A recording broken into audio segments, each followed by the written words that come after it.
The conference room at Whitman and Cole went silent the moment my brother finished talking. Grant sat at the head of the table, chin raised like he was delivering a verdict. 11 rental properties in Florida, Tampa, Orlando, Miami Beach combined. Value, he said calmly, about $4.2 million. Since I've been managing them, they should be mine. Mom's hand immediately settled on his shoulder. It's only fair, Dad nodded without looking up. His eyes fixed on the glossy table. Lena, can you understand? Grant's always been the responsible one. Aunt Diane gave a smug little smile. What would you even do with rental properties? You work filing permits for the city. I kept my hands folded neatly in my lap. 5 years of letting them believe that version of me. 5 years of listening while Grant bragged about my tenants, my repairs. My work-like effort itself made him noble. I watched quietly, taking notes.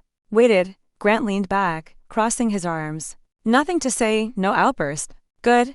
Maybe you're finally accepting reality. I turned to Dad, 73 now. Greer. Still choosing my brother by instinct. Dad, I said gently, you really don't know, do you? His fork, forgotten from the catered lunch, slipped from his fingers and clattered against the plate. His face went pale. Grant lunged forward. No. What? I didn't even look at him. Did Grandpa Hank ever tell you he transferred the properties before he died? Dad blinked, confused. Transferred? No. Grant handled the paperwork. Grant's smile stiffened. They're in the estate. That's why we're here.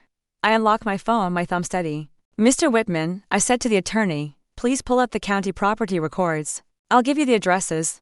He hesitated, then turned to his laptop. The room filled with the soft clicking of keys and the sound of Grant's breathing, suddenly too loud. The cursor blinked on the projector. I read the first address. Tampa. He typed, searched, and the results snapped onto the screen. Owner, Lena Maris Caldwell, recorded February 18, 2019. Mom gasped. Dad looked like the air had been knocked out of him. Grant forced a laugh. That's wrong. Pull the deed. Whitman clicked. A scanned quitclaim deed filled the wall recording. Stamp, notary seal. Grandpa Hank's looping signature. My name printed beneath it. Orlando. Same result. Miami Beach, same again, 11 times. The same truth, pounding like a drum no one could interrupt. Dad whispered, you've owned them this whole time, since before Grandpa died, I said. He settled it while he still could. He also warned me Grant was skimming cash rent, fake repairs. He told me to stay quiet, keep my day job, and document everything. Aunt Diane leaned forward. So you just stay quiet and let Grant manage everything? I looked straight at my brother. His eyes were locked on the word owner, like staring might erase it. He didn't manage, I said. He stole. I placed a binder on the table. Forensic accounting. Every rent payment, every vacancy, every fake expense. Total documented theft, $186,340. Grant jumped to his feet. You set me up. No. I said calmly, you volunteered.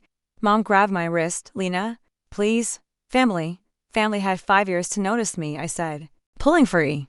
I slid a sealed envelope across to Whitman. My attorney's complaint. I file it Monday. Grant stared at the binder like it was a trapdoor. I stood up. The properties aren't up for debate. The only thing left is consequences. I walked out before anyone could change the story. In the lobby, my heels echoed against marble. Final, my phone buzzed. Grant. Grant each call screaming for attention. I didn't answer. Monday morning. I sat in my attorney's office, signed the complaint, and watched the clerk stamp. It received. The sound was small, but it split the last 5 years cleanly in two by Tuesday. Two detectives met me in a coffee shop. My binder opened between us. They asked questions. I answered like I was reading the weather. That night Grant left a voicemail, hoarse with panic. I'll pay it back. I didn't know, as if not knowing could wash his hands clean. I texted one line, turn over the keys in 48 hours. He didn't, so today, I changed the locks. The first time I drove to the Tampa duplex as the undisputed owner, at least in my own mind it looked completely ordinary. Sunburned siding, hibiscus by the steps, a toddler's chalk circles on the driveway. Ordinary things, protected by quiet, unglamorous care. That was Grandpa Hank's lesson, not the money, but the watching. Dad showed up alone at my apartment that Saturday. No excuses left. He didn't bargain. He just stood there shaking and said, I didn't see you. I let the silence do the work, then handed him a copy of the D packet. You could have, I said. It was public. His eyes filled. I'm proud of you. I believed him this time because it cost him something. That night, I sent the last termination notice, emailed every tenant a new welcome message, and slept without guarding my own name.